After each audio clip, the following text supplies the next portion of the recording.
Hello, good morning, everyone that's joining. Good morning, good morning, good morning. Nice. Good morning, everyone. Some nice, good amount of note takers in the call. It's a classic. If you can't turn up, at least get your note taker to turn up. That is the main thing. The new modern area of how webinars are attended. Exactly, exactly. Does it count as a marketing attendee? That is the question that we'll probably have afterwards. I assume so when they have names. Yeah, yeah, exactly. Um, Fantastic. Awesome. We'll just give it a couple of minutes for everyone to join. I hope everyone is having a nice morning, wherever you are in the world, or maybe not quite so morning. It's funny. We actually had Lisa. We realized that it's Chinese New Year, so any of the kind of Oh, APAC people from EPDs, where it's a massive market right now, probably going to be not watching and enjoying their time with Chinese New Year instead. Fantastic. Okay, I'll give it another minute just in terms of people joining. It's Thursday morning. Might have been quite chaotic getting into the office. Um, and then we will kick off. Wicked. Okay, nice. So just to get into it, quick introductions from myself. I'm George. I'm going to be the moderator and effectively the person that just asks questions that Lisa and Yi think, damn, I wish he asked me that before so I could have prepped. But effectively today's webinar is going to be going around EPDs and how do we go from it being a PDF and ultimately just a static report into something that really creates and drives business value. And we have the fantastic Lisa and Yi here with me to help out from Emidat and Zevero, who we both work together on EPDs. So just in terms of if you came from Emidat and you've maybe not heard of Zevero before, what we do is we exist to make climate change, to fight climate change by making it accessible. So ultimately it's giving companies the access, the data, the knowledge, the resources to create really impactful sustainability programs. And how EPDs fit into that is that they're a really great way for that product level knowledge and action. We are a team around the world. So I briefly mentioned at the beginning that we have a team in APAC. We have a team in Japan, Singapore, and the UK. And we work with over 150 companies now, which means I can update that. And Lisa, it means that when I do my introduction to you, we have the equal amount of 150 plus companies there as well. But yeah, Lisa, if you'd love to introduce yourself. nice. Yeah, perfect. Lisa from Emidat. We brand ourselves with climate native product management. What this means is essentially we help creating PCFs, LCAs, EPDs, so always on the product level, but then especially also working with this data like across the whole organization. Um, we're right now a company of, if you move to the next Yeah. slide, of 30 people. We have over 150 customers with a focus on Europe, but quite international. So in 20 plus countries. We cover 55 product groups. So that's quite special about Emidat. We always implement the specific PCR, the specific product category rule, which then makes it much faster and cheaper to publish high quality EPDs at scale. And we ask every customer for a rating from 1 to 10 and currently average 9.3. We're pretty proud of that. Pretty damn good. Fantastic. And we also have Yi here with us as well, who will kick off in a second. But Yi's one of our is our head of sustainability here at Zevero, and has been instrumental in the partnership around Emidat and EPDs in Japan. I'm sure there's lots of learnings that we can talk around there and new languages for the team across the world as well. But just in terms of today's agenda and what you kind of get from this, we're effectively going to go through kind of EPDs in the modern sustainability program and how we're transitioning from that kind of company level through to product level that Yi will go through. And then we're going to go through what are EPDs. So if you are new to this topic, what does that actually mean and what actually are they? And Lisa's going to run through the expert on that specific point. And then we're going to have a look at how EPDs are being used. So ultimately, what is it that people can actually use that for commercial and competitive advantage? And then finally, how does that process work and what does that look like? There is some time for Q&As just in terms of at the bottom. If anyone has any questions, please do use the chat functionality. You can at any point ask a question and we can either cover it in the session or we can leave it till the end. But that would be fantastic from our side. Okay. Wicked. In terms of takeaways, what we'd like for everyone to come away from it is understanding how those EPDs fit into a sustainability strategy, how you can understand the value of the business case of EPDs beyond compliance, and then actually what does that process look like ultimately as well. Perfect. So, Yi, to understand why this matters, I think it's actually really useful to zoom out and to go through it in a way that is understanding how EPDs fit into a modern sustainability program. I'll pass over to yourself. Great. Great. Thanks, George. And hey everyone as well. Thanks for joining.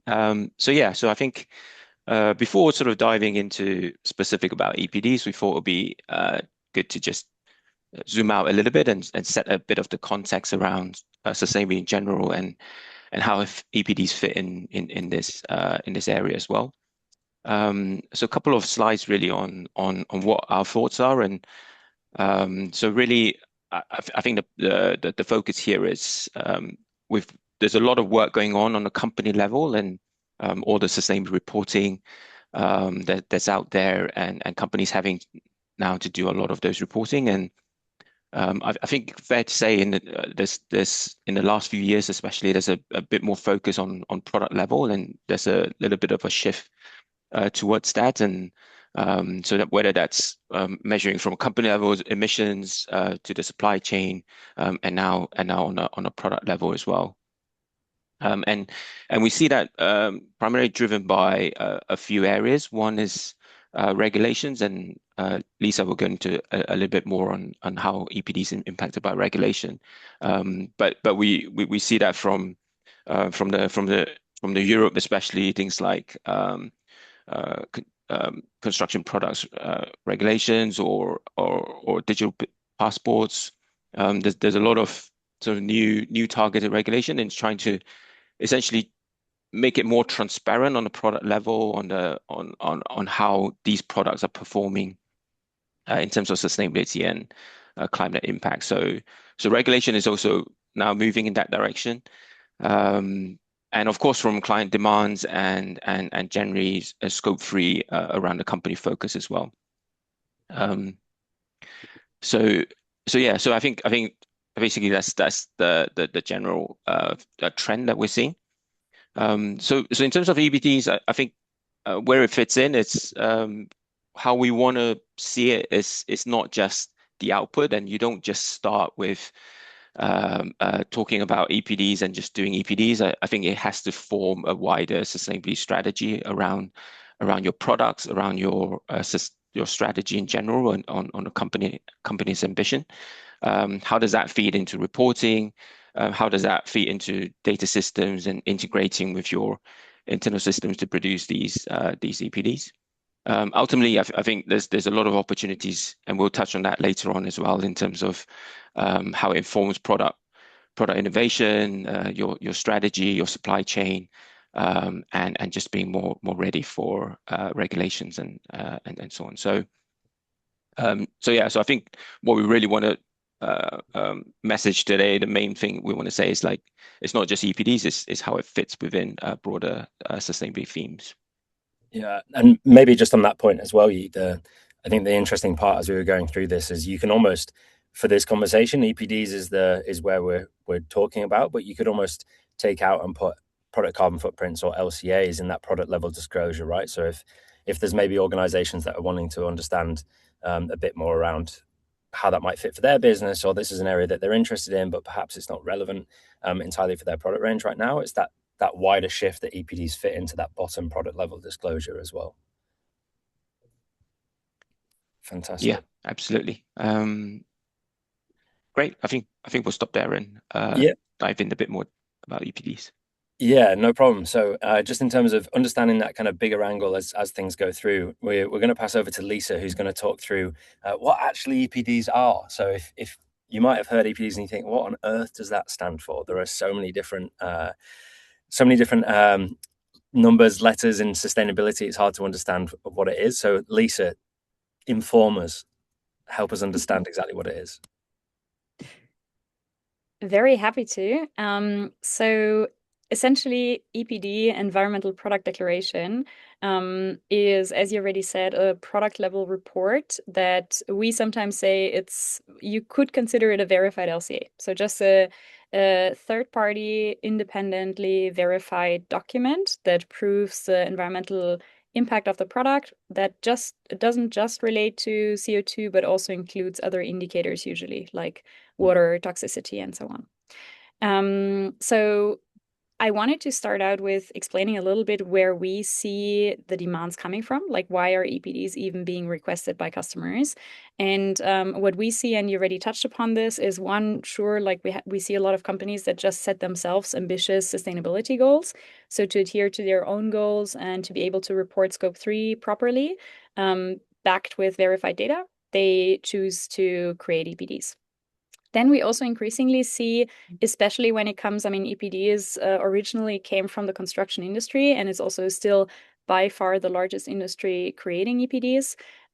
We see that a lot of public subsidies and public tenders tend to be tied to EPDs these days.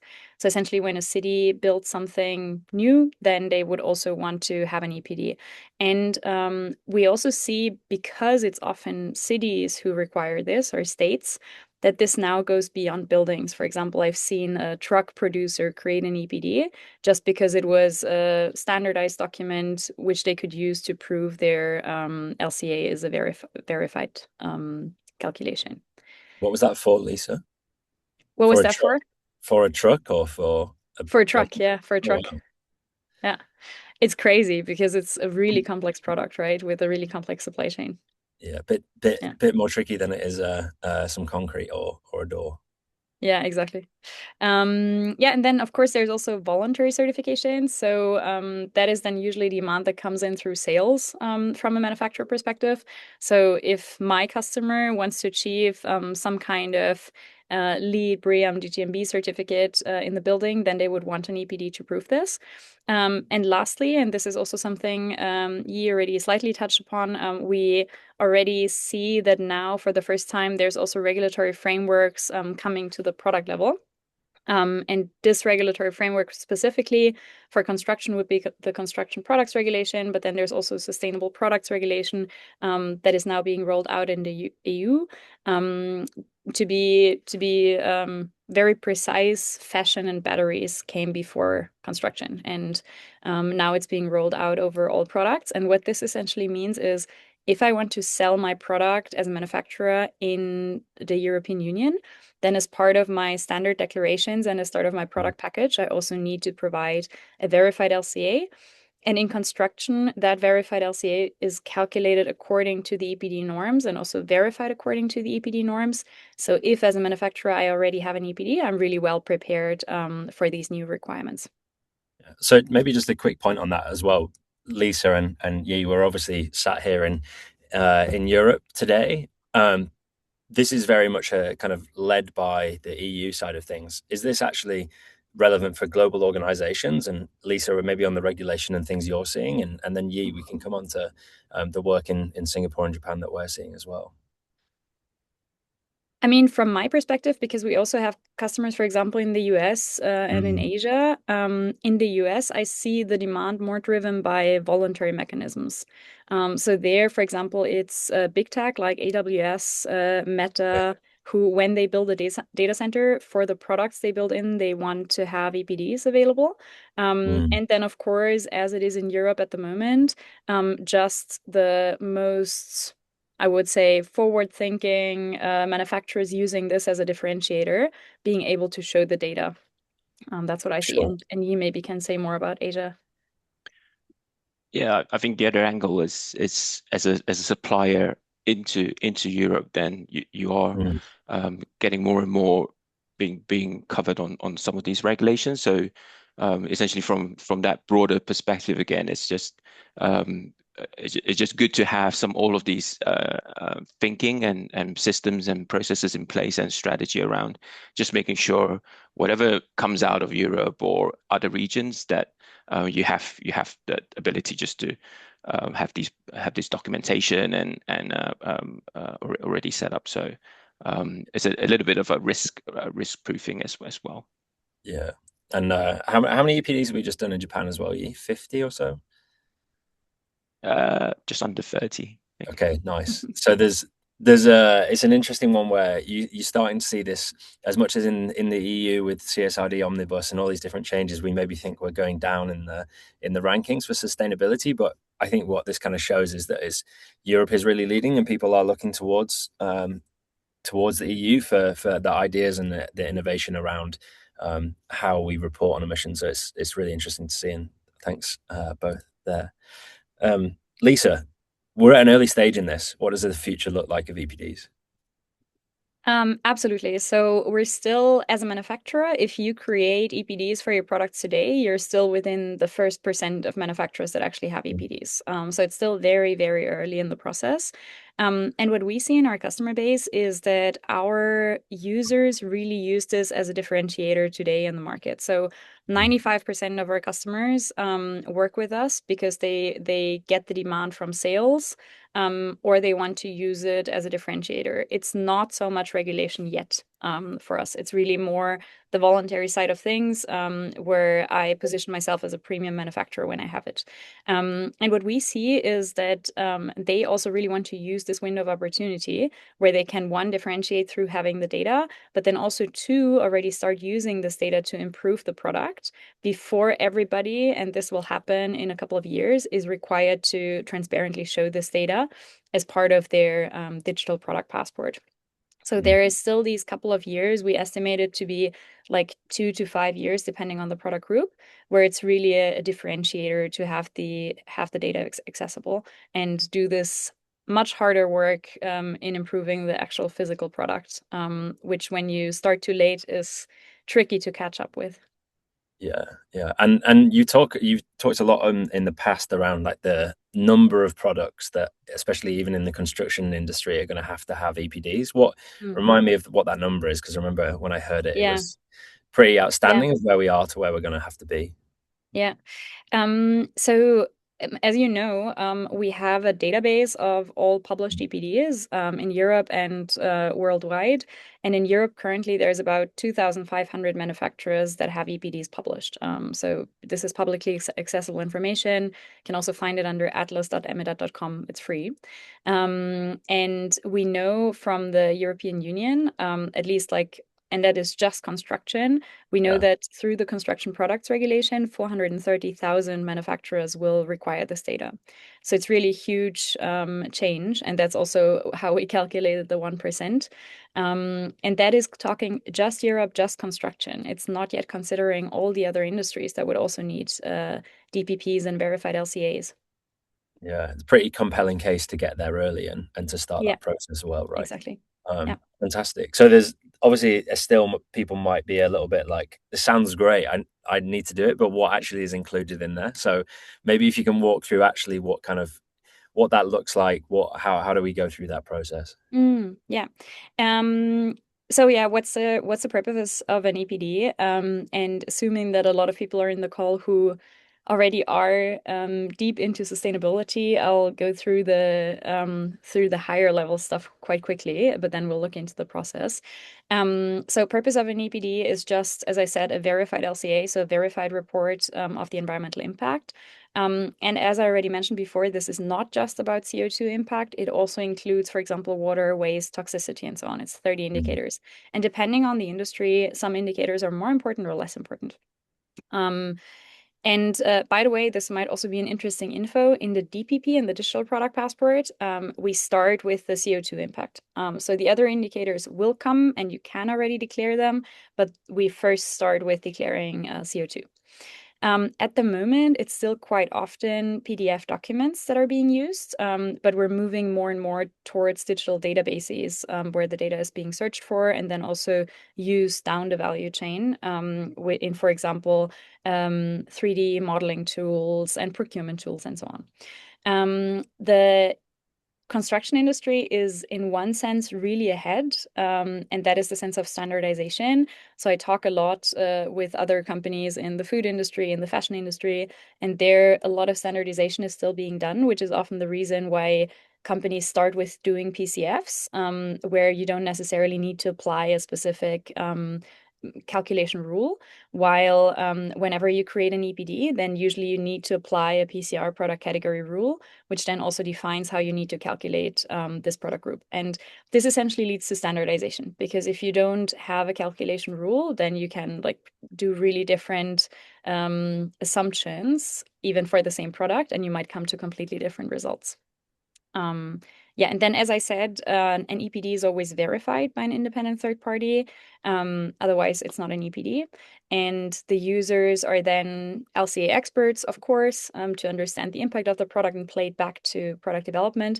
But we really focus a lot, and we'll also talk about how this data is then being used across the organization. And at the moment, as I mentioned, it's primarily salespeople who ask for it. But we're seeing a strong increase actually in the last couple of months when it comes to product development and procurement, because they want to understand how to improve. And of course, now compliance is becoming a bigger topic as well. Fantastic. And that process is doesn't take a short amount of time typically? No. You assumed. Yeah. No, at the moment, and this is not the process with us, just to be very clear, this is how the process used to be, the manual process. Takes quite a long time. And the reason for that being that a lot of steps and different parties are involved. So the first step is always data collection at the manufacturer. So a lot of data being gathered all across the organization that is not yet brought together in one place. It's very, you can think of it in a very similar way, like we're SAP for environmental data. Most of the data that has been collected in the past is focused on financials. And now suddenly things like water usage are being asked for, and nobody tracked it. Like there's not even a sensor. It just goes into the dump, and then nobody knows how much water was used. Then it often goes to an external consultant who supports with the LCA and EPD creation. And then it goes to verification, which is yet a different party. It needs to be a different party as of norm. And then it is published by, at the moment, a so-called program operator. And especially in verification, we're currently seeing a lot of delays because there's so much more demand than supply when it comes to verification. Yeah, I mean, it makes sense if you're going from 2,500 manufacturers that have to do this to 450,000. It's all about how can you Exactly. streamline that process as well. Exactly. Fantastic. And that obviously when you do that 450,000, that's companies, by the way, right? Not Yeah, products. Is that correct? exactly. So you've got thousands and thousands of products at typically 10,000. There's evidently like a large business case for streamlining that process, which is very much one thing we'll cover at the end of this the webinar as well.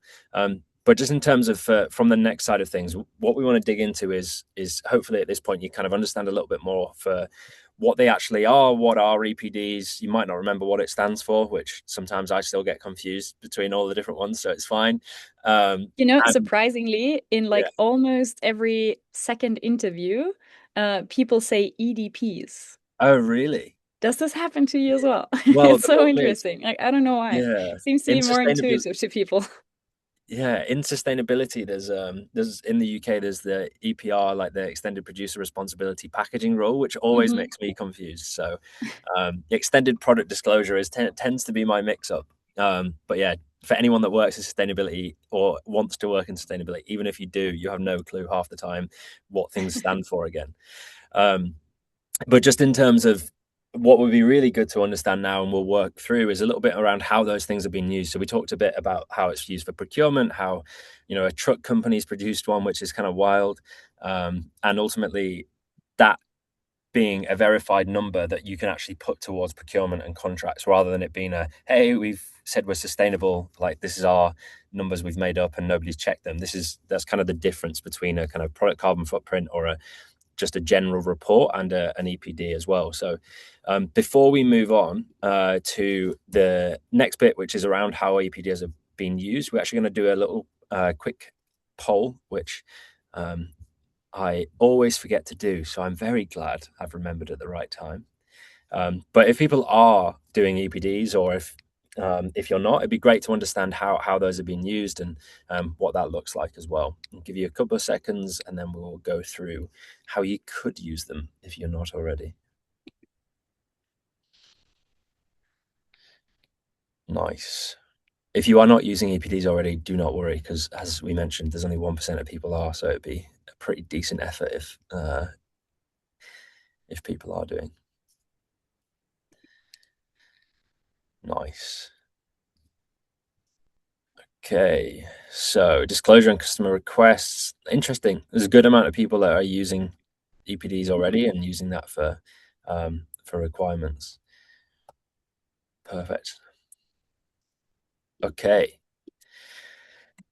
So, Lisa, tell us a little bit more around the use of EPDs. What actually is the benefit from it, and then we can go through from there. Mhm. Yeah, absolutely. So, I mean, you just talked about a lot of Asian producers do this to access Europe, and I'll go into a bit more depth here. Then, of course, the sales use case. I already mentioned this, and I'm lucky that Paul kind of suggests the same. And then last one, of course, R&D, as I mentioned, especially the ones that are really going forward with EPDs and verified LCAs. They use it a lot in product development and making their products better. Um, so yeah, on international markets, what you can see here, and I always thought it's like a little bit more tangible when you can actually see how that would work. So here you essentially can select with whom you want to publish.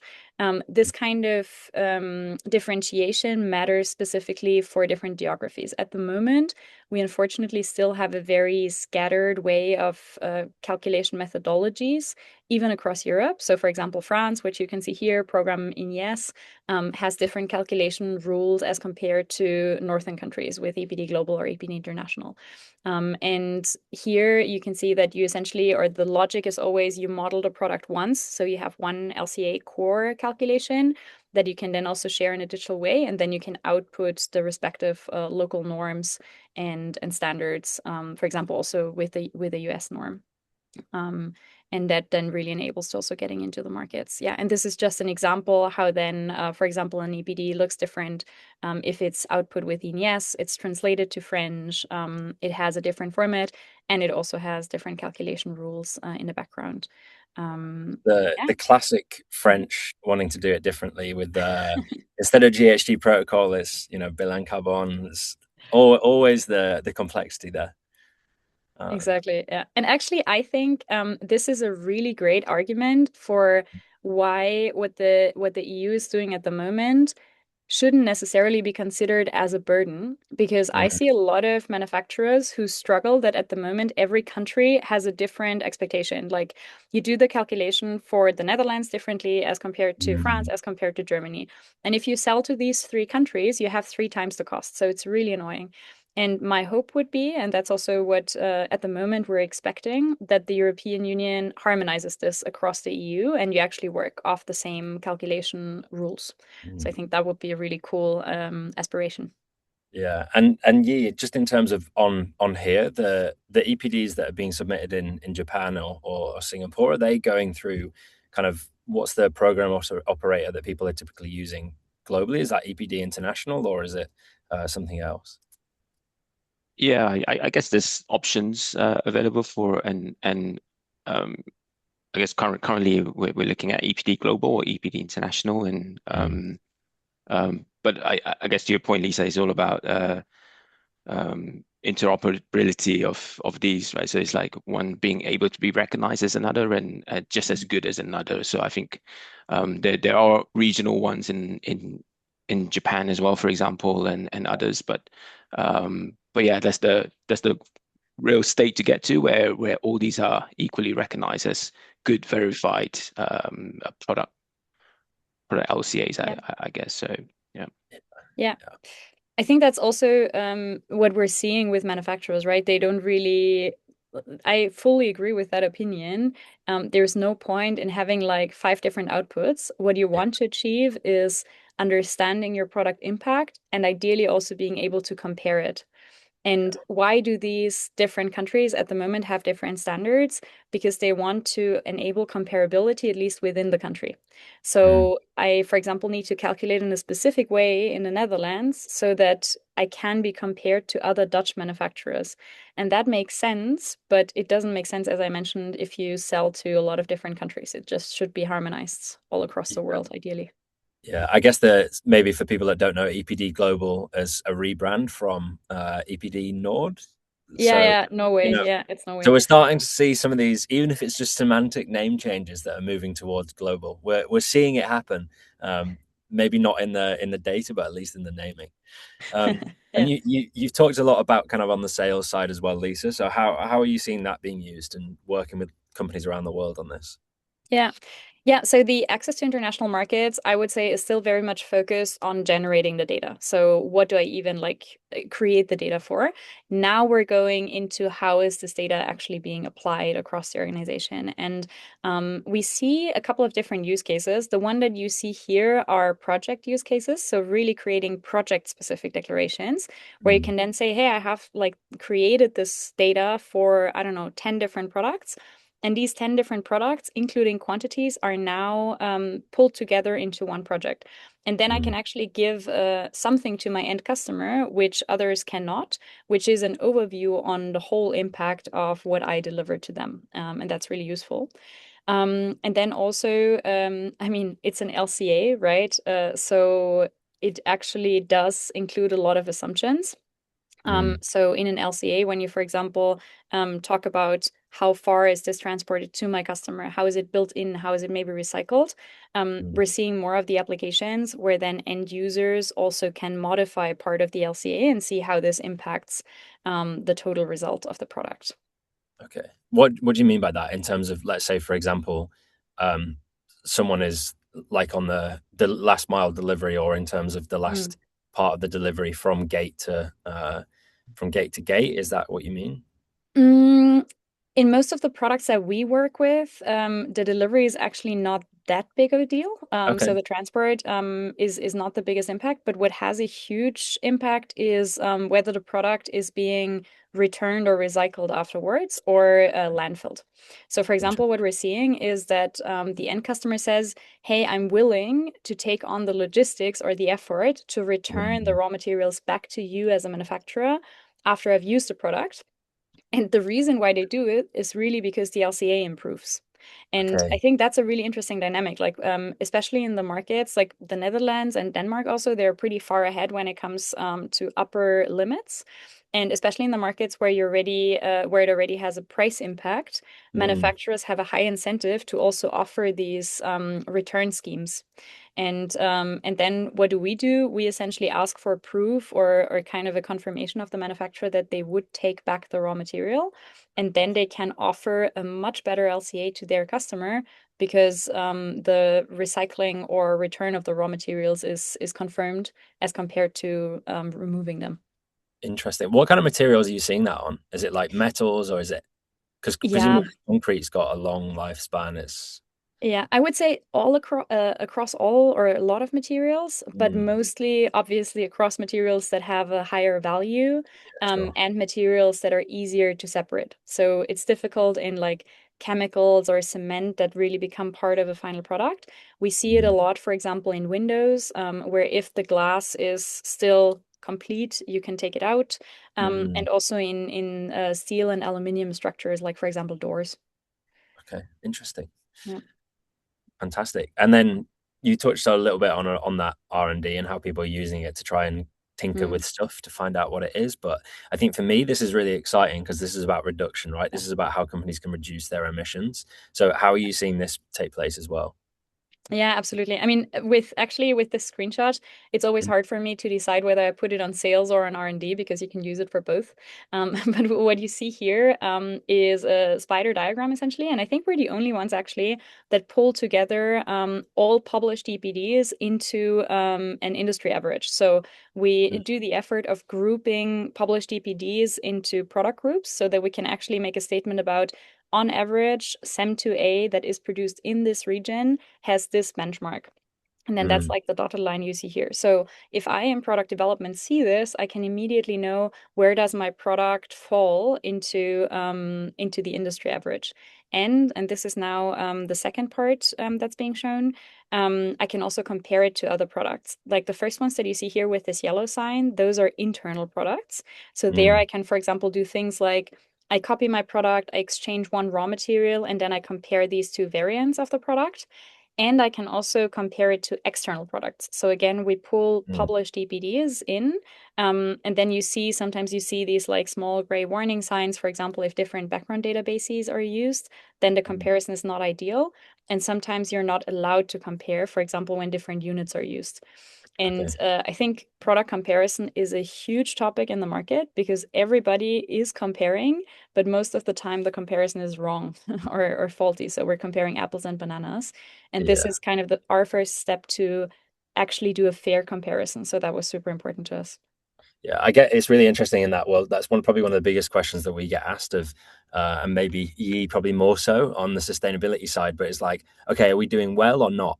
And when you Yeah, come to like corporate reporting, which is dominated for the last 5, 15 years or so, that mm, it is really hard to compare, right? And to understand whether it is apples and apples or apples and bananas or whatever it might exactly. be.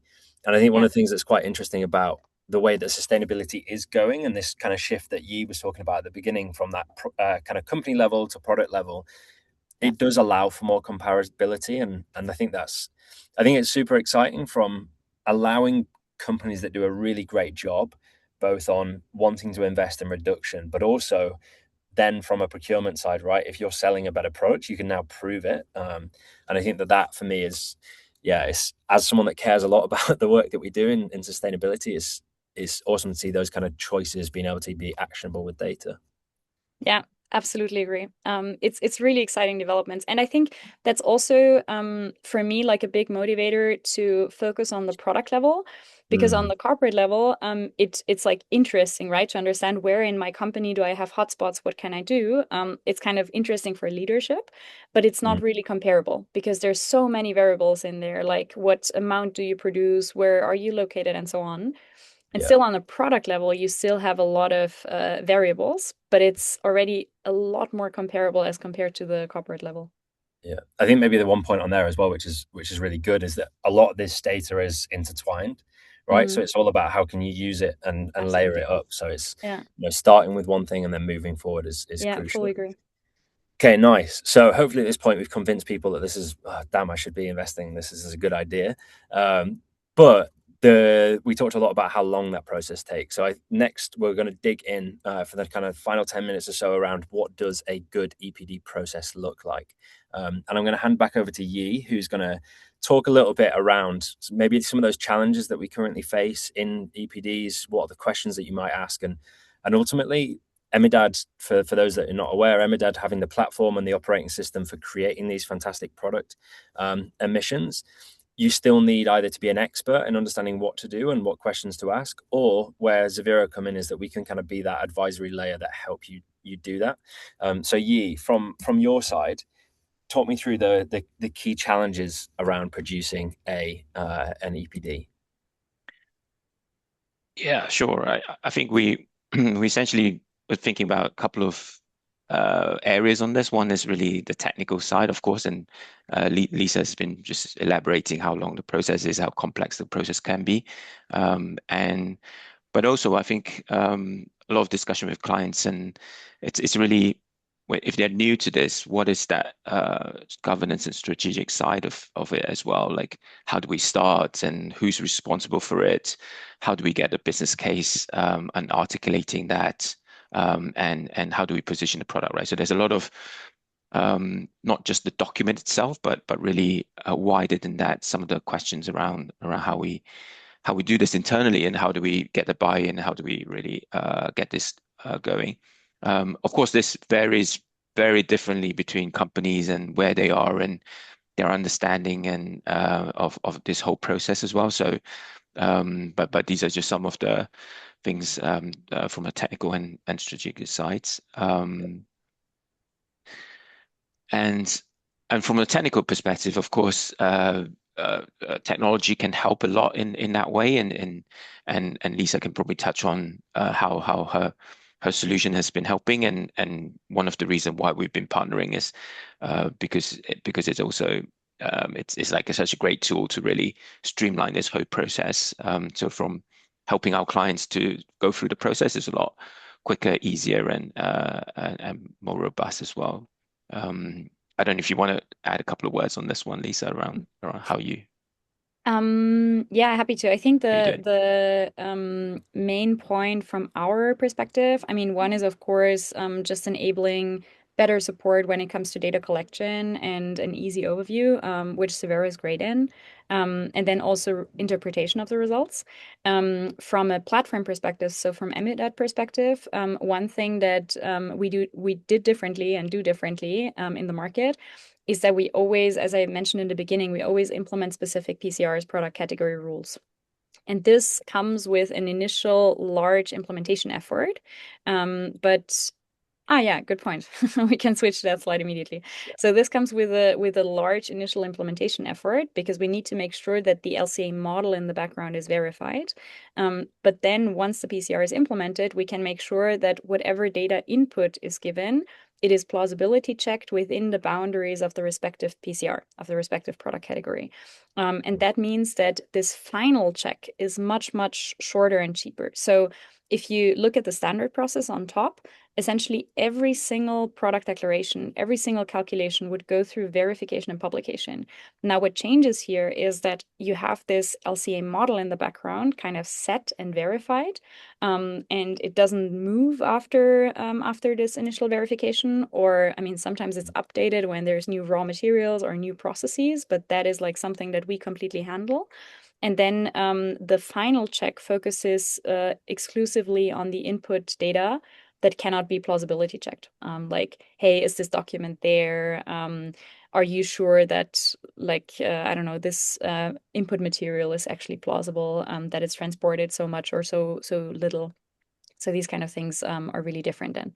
And to my knowledge, we're actually the only ones that following this approach in the market because it is a lot of work. And we also need to make sure that the PCRs are maintained and updated. And of course, it also comes with a downside. And the main downside is that you have less flexibility, right? So you cannot just model any product Yeah. because then if you have all this flexibility, in the end, you also need verification because you just cannot ensure that you followed the PCR in the modeling. So that's the main trade-off. And this model, in my opinion, is really the only way to achieve high quality EPDs at scale. But if you have like one or two products, I think that a more manual process where you adjust a lot might be the better choice.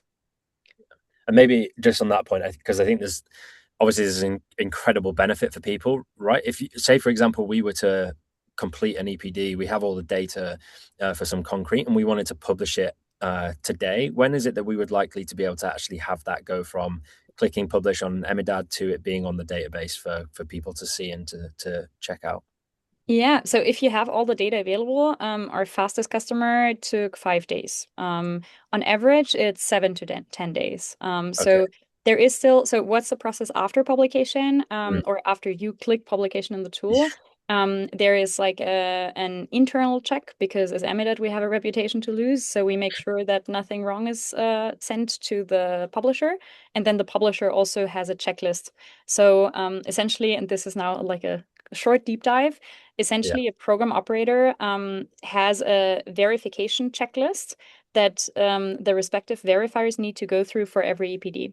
And what you Mm, do with a verified EPD tool is you shorten this verification checklist significantly. And depending on your type of tool or how the tool is implemented, the checklist becomes much shorter or like a little shorter. And that's yeah. what I mean. If you have a more flexible tool, then the checklist usually stays a bit longer because you need to ensure more things. And if you have a less flexible tool that is very focused on the product group, then the check can be pretty quick. Yeah, no, it makes a lot of sense both uh, for yourself and in terms of that process and for customers. I think we when we were doing our EPDs in Japan, I remember there was a few Slack messages saying, "Guys, I keep refreshing. I'm just waiting for it to be live on the databases." So, it is that fast, and I think maybe on that point for having worked in sustainability now for kind of the last 6 7 years and this process where there's so much kind of manual element to, okay, we need to check, has that been done, has that been done, almost like recognizing this as 98 things are already done correctly because we know we've built on that model that they're correct and they've been proven. It's just these two extra parts or whatever it might be in terms of numbers, I think is incredibly valuable for um, for the customer and also for the kind of community of sustainability and what that means for people to make comparisons as Yeah. well. I mean, ultimately, I think it's really the future, because we need to achieve this level of data granularity for every product. Yeah. And if you want to do that, as we said, right, 430,000 manufacturers, they don't all produce very niche products. Some do, but not all of them. Yeah. No, absolutely. Fantastic. Well, just in terms of from the time, I think we'll go to a quick kind of summary of the topic, and I'll hand back on to Yi. Just maybe a little bit around comments around this, like moving from EPD projects to actually capability, and how companies can use product level data, maybe in this case EPDs, but more widely product carbon footprints, DPPs, into that sustainability strategy. Yeah, absolutely. I think just a quick summary, really, in terms of what we were sort of talking through as well, and highlighting is really not looking at EPDs just as a document or just as a output, but really how does that, for example, in purpose, how does that inform your portfolio and your strategy around this, and now that you have an EPD, what can you do with that, and how can you enhance that, market it better, look at new markets, and so on. And also, as we say, from ownership perspective, it's not just a sustainability team trying to get this EPD done, but really how does it feed into sales and procurement and R&D, and getting the whole company involved in that process and really own it and really drive better and better products. At the end of the day, that's really what we're aiming for. And of course, insights to improve, and how can ultimately benefit the business as well from a strategic perspective, and competitive positioning. So I think that's really the overall message around this. Yeah, I think on that final point around impact, and maybe just the general perspective of an overview of actually of the Emidat platform, and how companies like Zevero, how we help and work with Emidat and customers on this, is that once you have this, you remove the barrier of time, of effort to produce these EPDs. You don't go, okay, I've created it, I'm going to do it again in 5 years' time. You actually think, okay, well, great, we've got our baseline, we've got a product, we can model it, and we can change things, and we can see what we can do to reduce our impact. And maybe what we've seen in the past is companies go, okay, right, I'm done, I'm over it, to now actually thinking about, okay, I've finished the initial model. How do we change things? How do we make sure that we can be better for the planet? Or how do we make sure that we can kind of make these materials have a lower water usage, or whatever it is, the criteria that's really important? So I think being able to combine that expertise of Zevero and the team, of here's what you could do and here's what that looks like, alongside Lisa and Emidat, a fantastic product in making that streamline. I think it kind of really comes down to allowing us to think about how you can move across from it being a static PDF report into something which is digital, that is at scale, as you mentioned as well, Lisa. I don't know if Lisa's any kind of key points that you wanted to cover before we go for questions, but for me, I've thoroughly enjoyed this conversation. No, I think just adding to your comment, fully agree. And I mean, our ambition has always been to make this process significantly faster and cheaper. I think what we're noticing in the market is that still a lot of manufacturers appreciate if they have someone who knows LCA, supporting in the data input, in the interpretation, and so on. So I think that's where then also partnerships with more like corporate level focused teams, or also consultancies, really help, and where we've seen a large leverage when it comes to Zevero, kind of like knowing local customs, knowing the customer really well, and helping them transition from the corporate level then to the product level. So I think there's really nice synergies that we also see when partnering with people who can like go into this direct customer contact and help them on board. Yeah, no, fantastic. We'll leave it there. We have some questions that we can ask the panelists as well. But if anyone has any questions around this, then please do put in the chat, and we can answer them. Maybe just while we have a couple that come through, we've touched a little bit around, obviously EPDs have been kind of something that's published.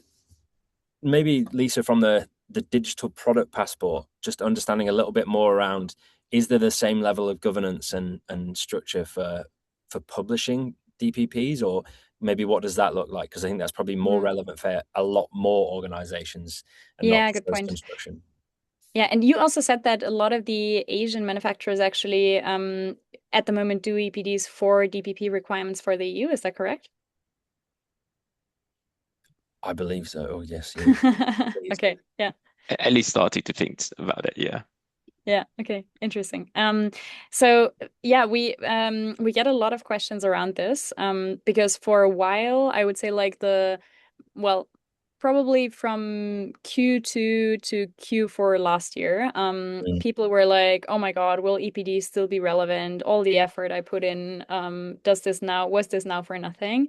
And we did a lot of, and I think all our market participants did a lot of conversations with customers as well to explain, no, it is still the same calculation. It is likely to follow the same calculation rules, because of course the EU doesn't just reinvent a running system. So they do heavily rely on the program operators that used to do voluntary EPDs to implement the calculation rules.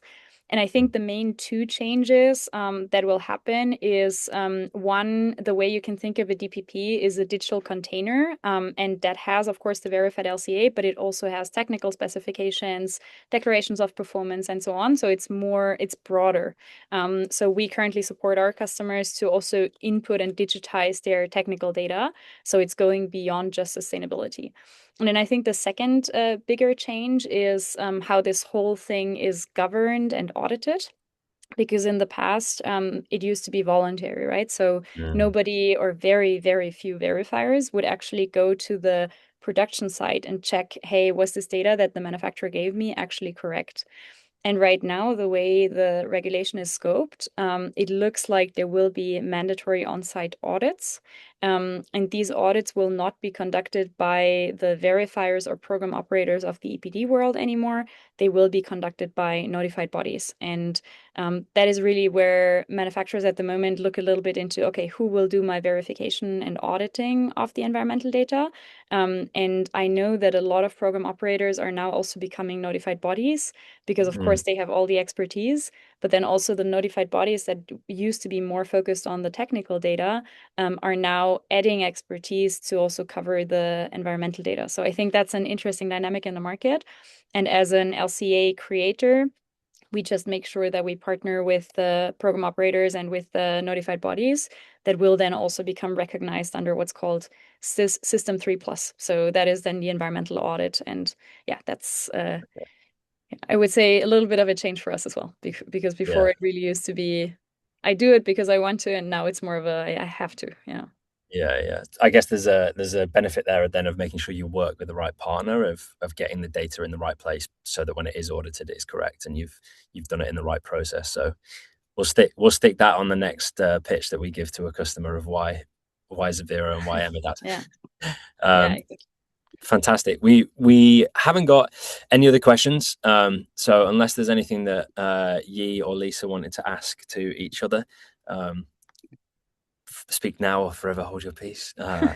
We will I have we'll one question actually. go, I'm please. curious, do you think that this concept of DPPs, because like I'm a strong believer in the free market, um, that there is enough value in having this data digitized that it will just spread, even if some product groups are not forced to do it? Yeah. From my side, from a commercial lens, I think Mm, so. Purely because if you think the way that a lot of the product carbon footprint, a lot of the kind of sustainability data more generally has actually just come around from more of what we see in that mid-market SME world is actually that it's from large suppliers, right? It's from in mm, consumer goods, it's supermarkets going, hey, we've set targets and we actually have to do it mm, in these categories, and we want to compare all of these things together. So I think that mm. that's probably what you'd start to see more of is that um, is the big the big players, the big kind of suppliers are requesting it. What about you, Yi? Yeah, I think in general, it's also going back to the beginning is around the product transparency and a lot more not just in DPPs but just carbon labeling and labeling schemes and just I, I guess people or consumers or corporates just wanting to know more about each product and the impact of that. So it comes in various shapes and form. It could be a digital passport seems like a nice way to do it. Like you can just scan and have all that information. So I think, but how useful or how people really use it, I think we'll see. But yeah, at least that's a start to get the information out there. Yeah. Interesting. I often make this comparison actually that it's similar to the nutritional facts on food packaging, that you can then just know the impact of the product as well. But you just ignore it as well. Yeah, yeah. You can take it into consideration, but if you want in Cocoa Pops, you're getting Cocoa Pops. That's the difference. Fantastic. Well, we'll leave it from there. Everyone will get a follow up with the. We'll do a recording of the call as well. So if there's bits you want to come back to, equally, Lisa, Yi, thank you so much for your time on this Thursday morning. And I hope that everyone that's watching has a fantastic rest of the day. And thank you very much. Thank you. Thank you. Nice. Thanks, everyone. Bye. Bye-bye.